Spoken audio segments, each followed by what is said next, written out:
Не смееме като че ли да кажем за какво са се борили тези хора от Илинденско-Преображенското въстание.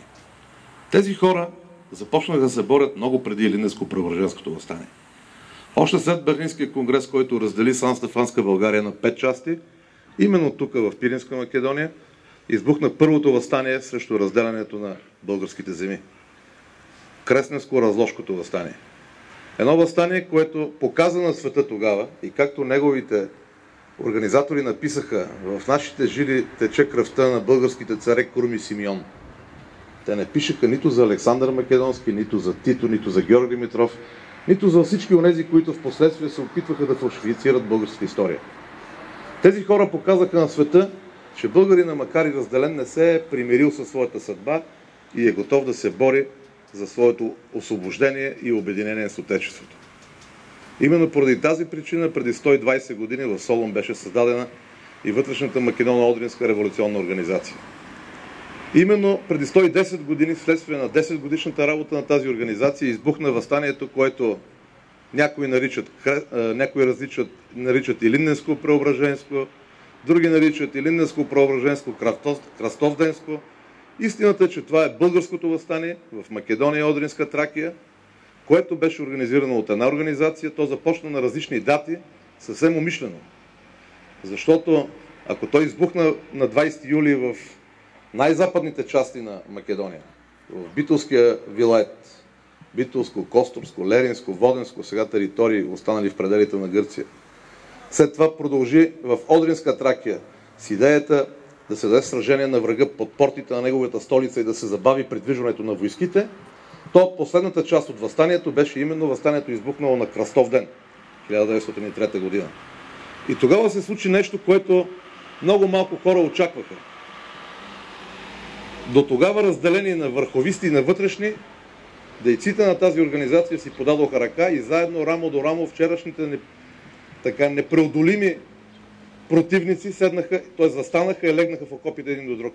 От България дойдоха четите на Върховния комитет начело с генерал Цончев, подполковник Протогеров, Петър Дървингов, от тук местните чети и заедно показаха, че когато става въпрос за една голяма идея, можем да бъдем едини. Въстанието избухна точно тук с нападението на турските казарми. То продължи с едно от най-големите сражения по време на цялото Илинденско въстание. Сражението при село Пирин, при което няколко стотин души четници се биха с няколко хиляди души турска войска и башибузук и ги отблъснаха. Завърши с един погром и въпреки, че всички смятаха, че това разорено население, защото останаха десетки и стотици села опожарени, 30 000 беженци в свободна България, хиляди избити, около 3500 души избити, предимно мъже, жени и деца, които не са взели участие в бойните действия.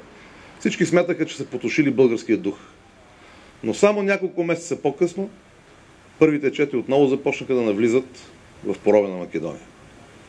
Това е да ни покаже, че всяко едно велико дело първо трябва да бъде осъзнато, след това да бъде добре организирано, но най-вече човек трябва да е морално подготвен за какво се бори и за какво живее. И ако ние всяка година се събираме и отбелязваме тази велика годишнина в историята на България, нека обаче да си помислиме нещо друго. Дали ние сега, съвременните българи, сме така мотивирани идейно, дали ние имаме своите ценности и идеали, за които сме готови, айде не да умреме, но да дадем поне нещичко за Отечеството. Отговорът мисля, че е ясен на всички, като виждаме какво се случваше последните 20-30 години в България. Не сме готови. Онези хора написаха онези велики страници преди 110 години, защото имаха идеали. Те знаеха за какво се борят и в името на тези идеали те превъзмогваха своите класови различия, своите ценностни различия, богати и бедни, учени и неучени, мъже, жени, уки и неуки. Всички се събираха в името на една кауза.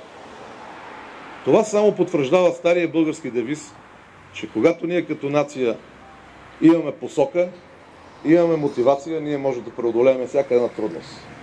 Правили сме чудеса и сме го показвали. Днеска отбелязваме една от великите дати в българска история. Когато сме разединени, когато сме противопоставени, когато се мразиме един друг, в такива моменти в българската история има само черни страници на падение. Но нека днес отново да почетеме паметта на онези, които преди 110 години дадоха пример за това как в името на свободата, в името на българщината и в името на една обща идея могат да се полагат усилия и дори да се положат живота. Вечна им памет и нека действително всяка година, когато се прекланяме под тяхното дело, си дадем и въпроса: а ние готови ли сме да направим нещичко за Отечеството, както те го направиха? Благодаря ви.